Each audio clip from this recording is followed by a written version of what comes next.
Hello बच्चों, कैसे हो आप सब। आई थिंक सब बढ़िया होंगे। लास्ट क्लास में हमने किया था features of management. Last part में हमने कर लिया था फीचर्स ऑफ मैनेजमेंट।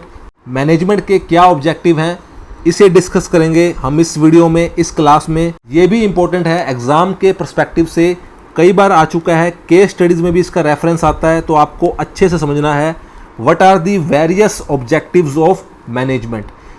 मैनेजमेंट जो है ना, उसके 3 ऑब्जेक्टिव मेनली पाए जाते हैं। मैनेजमेंट के 3 ऑब्जेक्टिव होते हैं। वो 3 ऑब्जेक्टिव कौन कौन से होते हैं? पहला है अपने पास ऑर्गेनाइजेशनल ऑब्जेक्टिव, संस्था के, कंपनी के क्या ऑब्जेक्टिव हैं मैनेजमेंट को लेकर। सेकंड है अपने पास सोशल ऑब्जेक्टिव, सोसाइटी के प्रति कंपनी के क्या ऑब्जेक्टिव हैं। थर्ड है पर्सनल ऑब्जेक्टिव। इस पर्सनल ऑब्जेक्टिव के अंदर एम्प्लॉयज़ की नीड्स को रेफर किया जाता है। एम्प्लॉयज़ के लिए कंपनी को क्या करना चाहिए, तो एम्प्लॉयज़ के ऑब्जेक्टिव क्या हैं वो सारे के सारे कवर होते हैं पर्सनल ऑब्जेक्टिव के अंदर। तो स्टार्ट करते हैं हमारे पहले ऑब्जेक्टिव के साथ, जिसका नाम है organisational objective. Let's start. Growth and development of organisation. These objectives related to growth and development of organization। ये जो ऑब्जेक्टिव हैं वो किससे रिलेटेड हैं? वो रिलेटेड हैं growth and development of organisation. कैसे आप अपने कंपनी को, कैसे आप अपने बिजनेस को, कैसे आप अपनी संस्था को ग्रो करवा सकते हो, उसका डेवलपमेंट कर सकते हो, वो सारे ऑब्जेक्टिव कवर होते हैं किसके अंदर? ऑर्गेनाइजेशनल ऑब्जेक्टिव में। ऑल द मैनेजर्स, जितने भी मैनेजर हमारे पास काम कर रहे हैं, all the managers try to reduce the cost. वो हमेशा जो आपकी प्रोडक्शन की कॉस्ट है उसे कम करने का सोचते हैं। एंड ब्रिंग्स मैक्सिमम प्रॉफिट, और वो ज़्यादा से ज़्यादा प्रॉफिट, मैक्सिमम से मैक्सिमम प्रॉफिट कंपनी के लिए जनरेट कर पाएँ। ये ऑब्जेक्टिव किसके अंदर आता है जी? ये ऑब्जेक्टिव ऑर्गेनाइजेशनल ऑब्जेक्टिव में आता है। क्यों? क्योंकि आप अपनी संस्था की, आप अपनी कंपनी की ग्रोथ चाहते हो, उसका डेवलपमेंट चाहते हो। ऑर्गेनाइजेशनल ऑब्जेक्टिव में जो 3 ऑब्जेक्टिव आते हैं वो कौन कौन से हैं? 3 इंपॉर्टेंट ऑर्गेनाइजेशनल ऑब्जेक्टिव्स आर। वो 3 ऑब्जेक्टिव हैं। सबसे पहला सर्वाइवल। आप सब जानते हो, अगर मान लो आपने कोई बिजनेस स्टार्ट किया, आपने कोई नया बिजनेस स्टार्ट किया है, तो सबसे पहले दिमाग में क्या आता है? सपोज करता हूं आपने 10 लाख रुपए लगाकर एक बिजनेस स्टार्ट किया, आपने 10 लाख इन्वेस्ट करके एक बिजनेस स्टार्ट किया, तो सबसे पहला आपका ऑब्जेक्टिव क्या होगा? आपका ऑब्जेक्टिव होगा यार मुझे ना कम से कम इतना रिवेन्यू इकट्ठा हो जाए, मेरी इतनी सेल हो जाए, जो मेरे 10 लाख रुपए लगे हुए ना, 10 लाख रुपए वो रिकवर हो जाए। प्रॉफिट हो या ना हो, पहला एम क्या होता है? पहला आपका ऑब्जेक्टिव होता है मैं सर्वाइव कर जाऊं, मैं बच जाऊं। जितना पैसा मैंने इन्वेस्ट किया है वो पैसा डूबे ना, उस पैसे को पहले मैं रिकवर कर लूं, उसके बाद सोचेंगे क्या कमाना है, क्या करना है। तो सबसे पहला ऑब्जेक्टिव होता है survival. Basic objective of every organisation that they want to stay in this competitive market. अगर आपको लंबे समय तक, लॉन्ग पीरियड ऑफ टाइम, अगर आपको इस कॉम्पिटिशन वाली मार्केट में रहना है, तो आपको सर्वाइव करना बहुत ज़रूरी है। और सर्वाइव आप तभी कर पाओगे जब आपका जो रिवेन्यू है, आपका जो रिवेन्यू है वो कम से कम इक्वल हो किसके? आपके कॉस्ट के। जितना पैसा आपने लगा रखा है उसके बराबर एटलीस्ट होना चाहिए, तभी आप इस कॉम्पिटिटिव मार्केट में स्टे कर पाओगे लंबे समय के लिए। तो हमेशा ध्यान रखना, संस्था का, कंपनी का, बिजनेस का पहला ऑब्जेक्टिव क्या होता है? सर्वाइवल। आप चाहते हो लॉन्ग टाइम तक आपका बिजनेस इस कॉम्पिटिटिव मार्केट में स्टे करे, तो आपका पहला ऑब्जेक्टिव हमेशा सर्वाइवल होता है। आप चाहते हो जितना पैसा मैंने इन्वेस्ट किया है, जितना मेरा लागत है, जितनी मेरी कॉस्ट है, कम से कम एटलीस्ट वो क्या हो जाए? रिकवर हो जाए। तो आप बोल सकते हो, आप कह सकते हो यहाँ पर आप चाहते हो आपका जो रिवेन्यू है ना, रिवेन्यू वो एटलीस्ट किसके बराबर हो? वो एटलीस्ट आपकी कॉस्ट के बराबर हो। जितना पैसा आपने लगा रखा है उतना पैसा रिकवर हो जाए, तो आप बोलते हो ठीक है भाई, मैं कम से कम सर्वाइव तो कर पा रहा हूँ। सेकंड जो अपना ऑब्जेक्टिव बनता है वो बनता है प्रॉफिट। आप कब तक सिर्फ अपने पैसे ही पूरे करते रहोगे? कब तक आप सोचते रहोगे बस पैसा पूरा हो जाए, बस पैसा पूरा हो जाए? भाई एक टाइम के बाद आपका दिमाग खराब हो जाएगा। आप बोलोगे मुझे यार प्रॉफिट भी चाहिए। अगर मैं प्रॉफिट नहीं कमा पा रहा तो मैं किस लिए बिजनेस कर रहा हूँ? बिजनेस का जो सबसे मेन ऑब्जेक्टिव होता है वो क्या होता है? आपने 11th क्लास में पढ़ा होगा, बिजनेस का सबसे मेन ऑब्जेक्टिव प्रॉफिट होता है यार। अगर प्रॉफिट नहीं आ रहा तो इसका मतलब आपका बिजनेस फेल है। तो आप कुछ टाइम के लिए सर्वाइव कर सकते हो। लेट्स से आपने स्टार्टिंग के 1-2 साल बिजनेस में सर्वाइव कर लिया, लेकिन अब तो आपको थोड़ा सा प्रॉफिट चाहिए, अब आपको थोड़ी सी रिस्पेक्ट चाहिए, तो इसका मतलब आप प्रॉफिट को लेके आना चाहते हो, आप प्रॉफिट को कमाना चाहते हो। Only survival is not sufficient, अकेला सर्वाइवल सफिशिएंट नहीं है। ऑर्गेनाइजेशंस ऑल्सो वांट्स प्रॉफिट, संस्थाओं को, कंपनीज को, बिजनेस को प्रॉफिट भी चाहिए होता है टू रन बिजनेस स्मूथली, अपने बिजनेस को चलाने के लिए। Generating profit helps business to take risk, अगर आप प्रॉफिट कमाओगे तभी तो आप कोई रिस्क लोगे ना, तभी तो कुछ नया करोगे। अगर आपके पास प्रॉफिट ही नहीं है तो उस केस में जो चल रहा है बस उसे ही चलाते जाओगे। तो अगर आपको अपने बिजनेस को बढ़ाना है, अगर आपने अपने बिजनेस को सर्वाइव करवाना है, ग्रोथ करवानी है, तो उस केस में आपको प्रॉफिट चाहिए ही चाहिए। बिजनेसमैन रिस्क इसीलिए लेता है ताकि वो प्रॉफिट कमा पाए। तो अगर आप प्रॉफिट कमा पा रहे हो तभी आप रिस्क ले पाओगे। Profits are also essential for survival, growth and expansion. बहुत इंपॉर्टेंट बात है, अगर आपने लंबे टाइम तक सर्वाइव करना है तब भी प्रॉफिट चाहिए। अगर आपने ग्रोथ करना है, अगर आपने एक्सपेंशन करना है, अगर आपने आगे बढ़ना है, तो profit is the key to success. Profit जो है ना, आपके पास एक ऐसी चाबी है जिससे आप लंबे समय तक सर्वाइव कर सकते हो और अपने बिजनेस को फैला सकते हो, एक्सपैंड कर सकते हो। थर्ड है अपने पास ग्रोथ। क्या है जी? ग्रोथ। ये लास्ट ऑब्जेक्टिव है किसका? ये लास्ट ऑब्जेक्टिव है हमारे ऑर्गेनाइजेशनल ऑब्जेक्टिव का। आपने शुरुआत में क्या किया जी? आपने शुरुआत में सर्वाइवल किया, आपने शुरुआत में सर्वाइवल किया। आपने बोला कोई बात नहीं यार, रिवेन्यू जो है ना वो कम से कम एटलीस्ट मेरी कॉस्ट को पूरा कर दे। सेकंड में आपने क्या बोला? सेकंड में आपने बोला जो मेरा रिवेन्यू है, जो मेरा रिवेन्यू है वो ज़्यादा हो एज कंपेयर टू मेरी कॉस्ट के। जितना पैसा मैंने लगा रखा है उससे ज़्यादा मैं पैसा कमाना चाहता हूँ, उससे ज़्यादा मेरी सेल हो, तो उसे बोलते हैं प्रॉफिट कमाना। और लास्ट में आपका एम क्या है?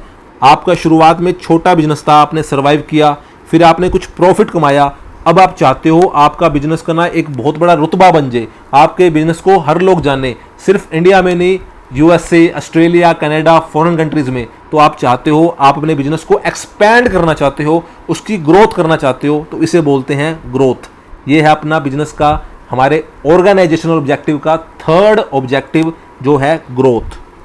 Growth means expand their business activities. जब आप अपने बिजनेस की एक्टिविटीज़ को एक्सपैंड करते हो तो उसे बोलते हैं ग्रोथ करना। The success of A business is also determined by growth and development of business. एक बिजनेस सक्सेसफुल है या नहीं है ये कैसे पता चलेगा? अगर वो बिजनेस ग्रोथ करके बैठा है, अगर उस बिजनेस ने डेवलपमेंट की है, तो आप बोलोगे वो बिजनेस सक्सेसफुल है। लेट्स से आप पहले सिर्फ प्रोडक्ट बनाते थे, एक कोई सिंपल प्रोडक्ट था आपका, अब आपने कई सारे प्रोडक्ट लॉन्च कर दिए। आपके पास पहले मान लेते हैं 15-20 लोग काम करते थे, अब आपके पास 100-150 बंदे काम करते हैं। इट मीन्स आप क्या कर रहे हो? आप ग्रोथ कर रहे हो। पहले आप सिर्फ इंडिया में बिजनेस करते थे, अब आप यूएसए, कनाडा, ऑस्ट्रेलिया और कंट्रीज में भी बिजनेस कर रहे हो। इसका मतलब क्या हुआ? आप ग्रोथ कर रहे हो। तो ये सब क्या है? ग्रोथ की निशानी है। ये सारे ग्रोथ के फैक्टर्स हैं। तो आप कह सकते हो अगर आपने ऑर्गेनाइजेशनल ऑब्जेक्टिव की बात करनी है तो सबसे पहले सर्वाइवल करना पड़ेगा। सर्वाइव करने के बाद आपका अगला एम होगा प्रॉफिट कमाना, और प्रॉफिट कमाने के बाद आप चाहते हो आपके बिजनेस की ग्रोथ हो, आपके बिजनेस को सभी लोग जाने, आपका बिजनेस काफ़ी लंबा फैल जाए, तो उसे बोलते हैं ग्रोथ करना। तो हमेशा ध्यान रखना ऑर्गेनाइजेशनल ऑब्जेक्टिव में क्या आता है? उसमें आता है जी सबसे पहले सर्वाइवल करना, फिर आता है प्रॉफिट कमाना और ग्रोथ करवाना। ये 3 की ऑब्जेक्टिव हैं किसके? ऑर्गेनाइजेशनल ऑब्जेक्टिव के। नेक्स्ट है अपने पास second objective and that is social objective. Society के लिए एक बिजनेस के क्या ऑब्जेक्टिव हैं? मैनेजमेंट कैसे आपकी हेल्प करेगा सोसाइटी के ऑब्जेक्टिव्स को पूरा करने में? सोसाइटी का मतलब क्या है? जहाँ पे एक बिजनेस एग्जिस्ट करता है, हम जानते हैं हमारा जो बिजनेस है वो सोसाइटी की देन है। अगर सोसाइटी है तभी हमारा बिजनेस वहाँ पे एग्जिस्ट कर पा रहा है। हमारे सोसाइटी के लोग ही हैं जो हमारे से सामान लेते हैं, हमें सर्विस देते हैं, हमें लेबर मिलती है, हमें रॉ मटेरियल मिलता है। वो कहाँ से मिलता है? वो सोसाइटी से मिलता है। तो उसके लिए क्या ऑब्जेक्टिव है? Let's see. These objectives are related to development of human being and society. जो आपके आसपास लोग काम कर रहे हैं, जो लोग रह रहे हैं, जो सोसाइटी है, उसका डेवलपमेंट करना एक बिजनेस का फर्ज है। क्योंकि बिजनेस ने सभी रिसोर्सेज कहाँ से लिए हैं? सोसाइटी से लिए हैं, आप सोसाइटी की वजह से एग्जिस्ट कर रहे हो, तो आपकी ये मॉरल रिस्पॉन्सिबिलिटी है, आपको सोसाइटी को सर्व करना पड़ेगा, आपको सोसाइटी के लिए कुछ करना पड़ेगा। As a part of society a businessman must do the following for society. आप सोसाइटी का पार्ट हो, सोसाइटी की देन हो, तो आपका ये एक मॉरल रिस्पॉन्सिबिलिटी बनती है, आपको ये सब कुछ करना पड़ेगा। क्या करना पड़ेगा? आपको क्वालिटी प्रोडक्ट्स देने पड़ेंगे एट रीजनेबल प्राइस, अच्छा सामान सस्ते दामों पे। सस्ते का मतलब ये नहीं है बिल्कुल सस्ता, रीजनेबल प्राइस होना चाहिए, अफोर्डेबल प्राइस होना चाहिए। इसके अलावा आपका बहुत बड़ा बिजनेस बन चुका है, आपकी कंपनी की एक बहुत अच्छी रेपुटेशन है, तो it is your moral responsibility that you have to provide employment for weaker section of the society. ये आपकी रिस्पॉन्सिबिलिटी है, आपको एम्प्लॉयमेंट के अपॉर्चुनिटीज देनी पड़ेगी। किसको? Weaker section of the society, क्योंकि आपने बहुत बड़ा बिजनेस एस्टैब्लिश कर लिया है, सोसाइटी की देन थी, सोसाइटी की वजह से आपका बिजनेस जो है ना वो काफ़ी ग्रोथ कर चुका है। तो नाउ इट्स योर टर्न कि आप उनके बच्चों को नौकरियां दो। अगर आप उनको जॉब दोगे तो उससे क्या होगा, उनका जो लिविंग ऑफ स्टैंडर्ड है वो इंक्रीज होगा। तो आप बोल सकते हो वीकर सेक्शन को आपने ऊपर उठा दिया, तो आपकी रिस्पॉन्सिबिलिटी है उनके बच्चों को जॉब देना।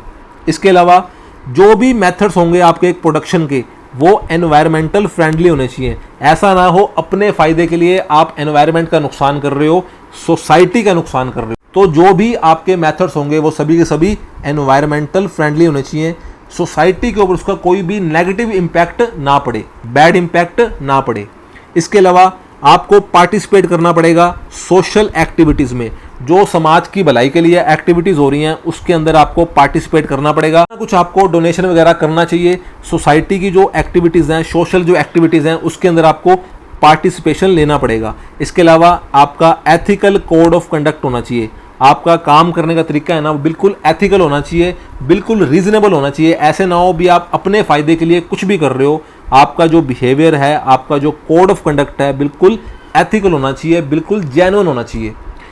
आपने एक कॉन्सेप्ट शायद सुना होगा जिसका नाम है कॉर्पोरेट सोशल रिस्पॉन्सिबिलिटी।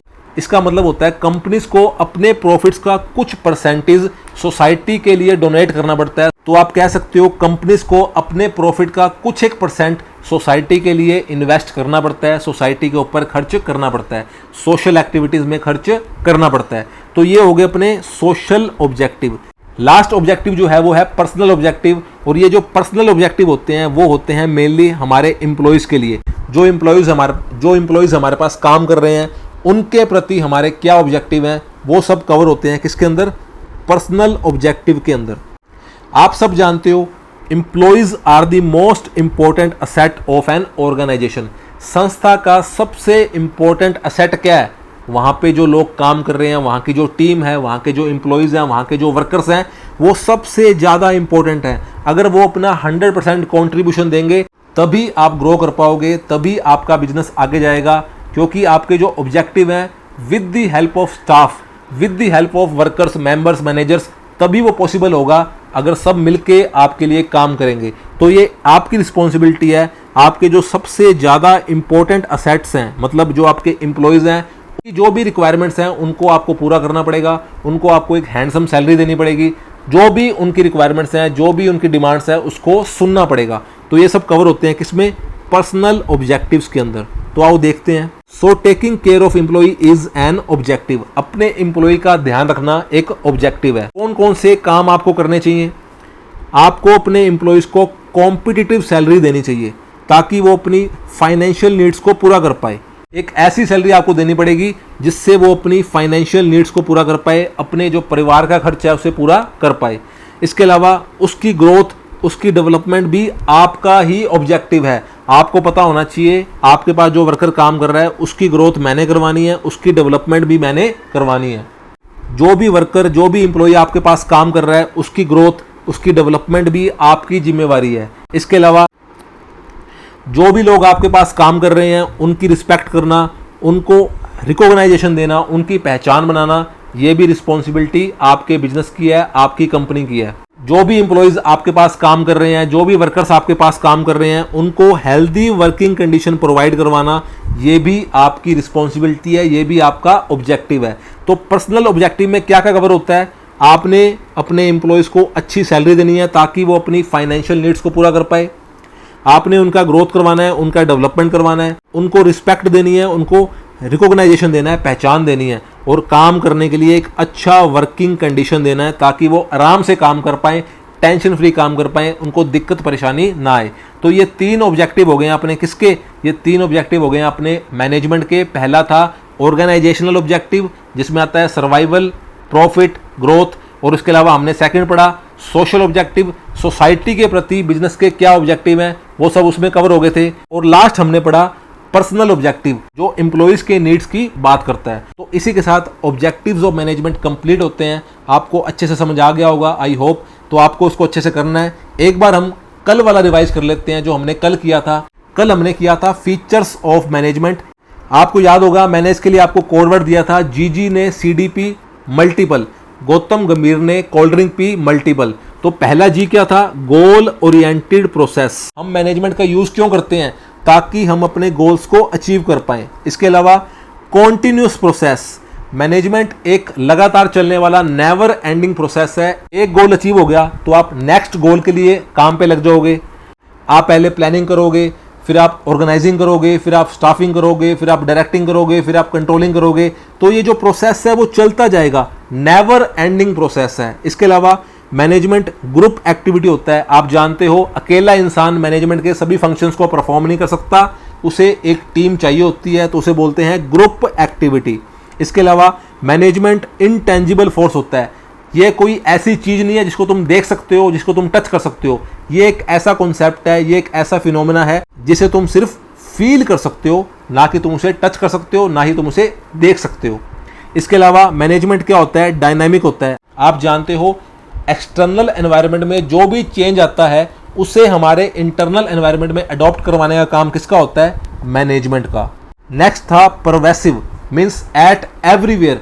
चाहे छोटी कंपनी है, चाहे बड़ी कंपनी है, कोई भी संस्था है, चाहे तुम प्रॉफिट कमा रहे हो, चाहे तुम सेवा कर रहे हो, चाहे तुम्हारा हॉस्पिटल है, चाहे तुम्हारा स्कूल है, हर जगह आपको मैनेजमेंट को यूज करना पड़ेगा। और लास्ट था मल्टी डायमेंशनल। क्या था जी, मल्टी डायमेंशनल।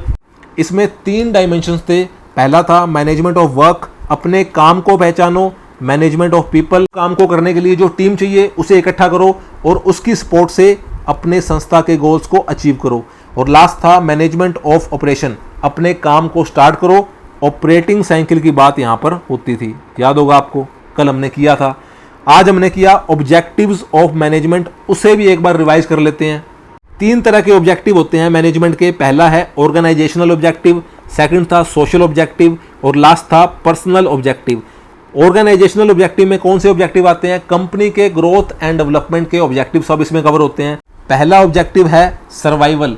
हर एक बिजनेस का पहला ऑब्जेक्टिव होता है जितना पैसा मैंने इन्वेस्ट किया है एटलीस्ट उतना पैसा मुझे रिकवर हो जाए।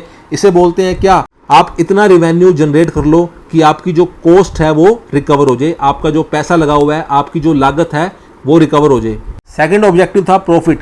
कब तक आप सिर्फ सर्वाइव करते रहोगे, आपको चाहिए थोड़ा सा प्रॉफिट, तभी आप अपने बिजनेस को एक्सपैंड कर पाओगे। और प्रॉफिट का मतलब क्या है, जब आपका रिवेन्यू, जब आपकी सेल ज़्यादा होती है as compare to cost. It means आपकी जो सेल है वो ज़्यादा है, आपकी जो लागत है वो कम है। इट मीन्स आप प्रॉफिट जनरेट कर रहे हो।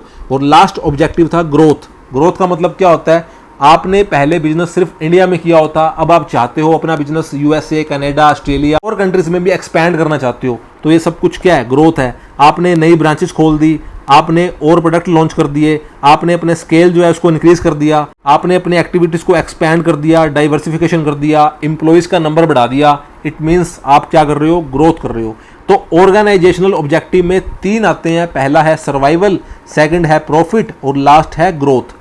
इसके बाद हमने सेकंड ऑब्जेक्टिव पढ़ा था, उसका नाम है सोशल ऑब्जेक्टिव। यहाँ पर वो सारी बातें आती हैं जो सोसाइटी के लिए बेनिफिशियल हो, वो सारी एक्टिविटीज़ आपको परफॉर्म करनी है जो सोसाइटी के बेनिफिट के लिए होनी चाहिए। तो वो सब कवर होती हैं किसमें, सोशल ऑब्जेक्टिव में। और लास्ट था पर्सनल ऑब्जेक्टिव।